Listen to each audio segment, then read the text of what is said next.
ISR 9 news కి స్వాగతం. Warangal municipal corporation కి చెందిన మెప్మా ఉద్యోగుల్ని అన్యాయంగా విధుల నుండి తొలగించారని ఆవేదన వ్యక్తం చేసిన ఉద్యోగులు ప్రభుత్వ నోటిఫికేషన్ ద్వారా 2019లో కమ్యూనిటీ ఆర్గనైజర్ ఉద్యోగంలో చేరిన 4 ఉద్యోగుల్ని ఎటువంటి ఆదేశాలు జారీ చేయకుండా విధుల నుండి తొలగించారని బాధితులు సుధాకర్ లావణ్య తెలిపారు. వరంగల్ శాంతినగర్ ఏర్పాటు చేసిన మీడియా సమావేశంలో మున్సిపల్ కార్పొరేషన్ మెప్మా ఉద్యోగ బాధ్యతలు ఎస్ లావణ్య, హైమావతి, మానస, మాధవి, సుధాకర్లు పాల్గొన్నారు.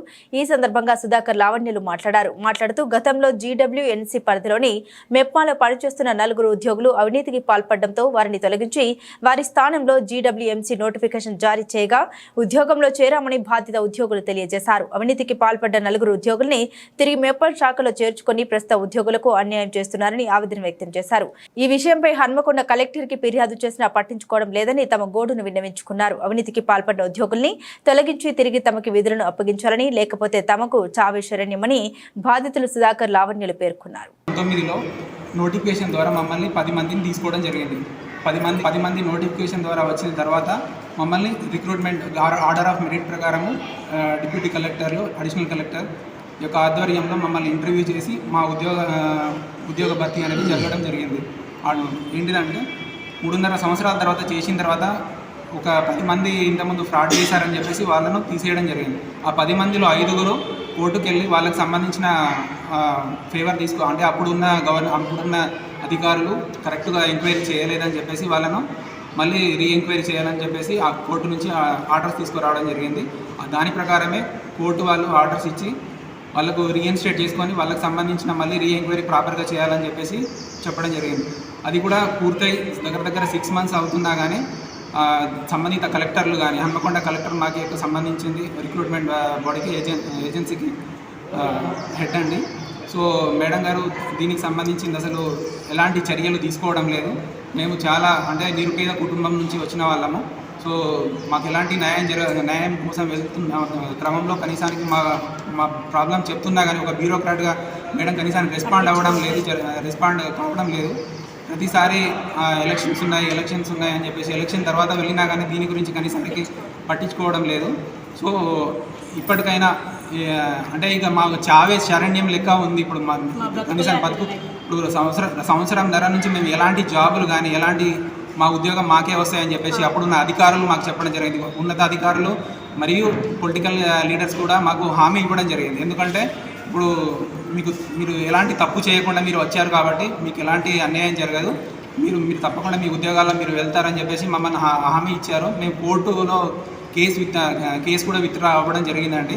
మేము యాక్చువల్గా తర్వాత కోర్టుకు వెళ్ళడం జరిగింది. కోర్టు విత్డ్రా కూడా అయినాం. ఎందుకంటే అధికారులను ఇబ్బంది పెట్టడం ఎందుకని చెప్పేసి ఇక కోర్టు చుట్టూ మేము తిరగడము, అధికారులను ఇబ్బంది పెట్టడం ఎందుకని చెప్పేసి మా యొక్క తోటి ఉద్యోగులు కానీ అప్పుడున్న వాళ్ళు అధికారులు కానీ మాకు సలహా ఇవ్వడం వల్ల కోర్టు విత్డ్రా కూడా అయినాము. అధికారులను ఇబ్బంది పెట్టద్దు అనేది మా ఉద్దేశం. కానీ అధికారులు మాత్రం మమ్మల్ని చాలా చిత్ర హింసలు పెడుతున్నారండి. హన్మకొండ కలెక్టర్ అయితే మమ్మల్ని సిట్టా పట్నాయక్ మేడం గారు అయితే అసలు ఎన్నిసార్లు మేము మొరబెట్టుకున్నా కానీ మా బాధను వినడం లేదు, మా గురించి మాట్లాడడం లేదు. అక్కడున్న అధికారులు కానీ అందరూ చెప్పినా కానీ ఎవరిని పట్టించుకోవడం లేదు. మేడం మాకు సహాయం చేయకపోతే మాత్రం మేమందరం 5 4 మూలల కలెక్టర్ ఆఫీస్ దగ్గర ఊరేసుకొని చచ్చిపోవడం తప్ప ఇంకేం లేదు. మాకు ఈ 35 సంవత్సరాలలో మేము ఎలాంటి ఉద్యోగాలు చేయడానికి మేము ఉంటామంటే పిల్లలు అందరం రోడ్డు మీద పడ్డాం. మేము తినడానికి కనీసానికి ఇబ్బంది. ప్రతిదానికి ఒక విలేజ్ నుంచి ఇంత చదువుకొని వచ్చి ఆర్డర్ ఆఫ్ మెరిట్లో ఇంత చదువుకొని వచ్చి మేము జాబ్లో ఉద్యోగాల కోసం వస్తే మమ్మల్ని ఇంత చాలా ఇబ్బంది పెడుతున్నారు. కలెక్టర్ గారు అయితే మా బాధను అస్సలు అర్థం చేసుకుంటలేరు. సిట్టా పట్నాయక్ మేడం గారు అసలు దీని గురించి మీరు ఇప్పటికైనా మానవతా దృక్పథంతో యాజ్ ఏ బ్యూరోక్రాట్గా మీరు సాధారణ ప్రజలకు సాయం చేయగలుగుతారని మేము నమ్ముతున్నాం. ఎందుకంటే మీరు మాకే చేయనప్పుడు ఇంత చదువుకొని ఒక విలేజ్ నుంచి వచ్చే వాళ్ళకి ఏ విధంగా సాయం చేయగలరు మీరు? అసలు మేము ఇంత చదువుకొని MScలు, MComలు, సోషియాలజీలు అవన్నీ ప్రజలకు ఏదో సేవ చేద్దామని ఉన్న తక్కువ జీతంతో మేము అయినా వర్క్లో చేస్తున్నాం. 5 సంవత్సరాల వరకు మాకు ఇచ్చే జీతం చాలా తక్కువ. ఒక జీవితంలో HR పాలసీ అనేది ఉంటుందని చెప్పేసి మేము దీనికి ఉద్యోగానికి రావడం జరిగింది. కానీ ఇప్పటికైనా మా గురించి ఆలోచించి మా ఉద్యోగాలు మాకు ఇవ్వండి అని చెప్పేసి మేము మీడియా మిత్రుల ద్వారా మేము మీకు కోరడం జరిగింది. చేసినా కూడా మమ్మల్ని ఎలాంటి నోటిఫికేషన్ ఇవ్వకుండా డైరెక్ట్గా టర్మినేట్ చేసి ఇప్పుడు మాకు 1.5 year నుంచి మేము తిరగని ఆఫీస్ లేదు, కలవని పొలిటికల్ లీడర్ లేరు, ఎవరు కూడా మాకు సపోర్ట్ చేయట్లేదు. మాకు ఎలాంటి న్యాయం కూడా ఎవరు చేయట్లేదు. ఇప్పుడు పాత వాళ్ళు అక్రమాలు చేసిన వాళ్ళకి మళ్ళీ జాబ్ ఇచ్చి వాళ్ళని సపోర్ట్ చేస్తున్నారు, కానీ మమ్మల్ని సడన్గా తీసేసి మాకు ఇంతవరకు కూడా ఎవ్వరు ఎలాంటి సపోర్ట్ చేయట్లేదు.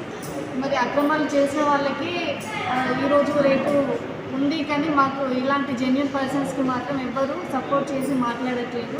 కనీసం మీ మీడియా ద్వారానైనా కూడా మమ్మల్ని సపోర్ట్ చేసి మాకు న్యాయం చేయాలని కోరుకుంటున్నాను. Thank you.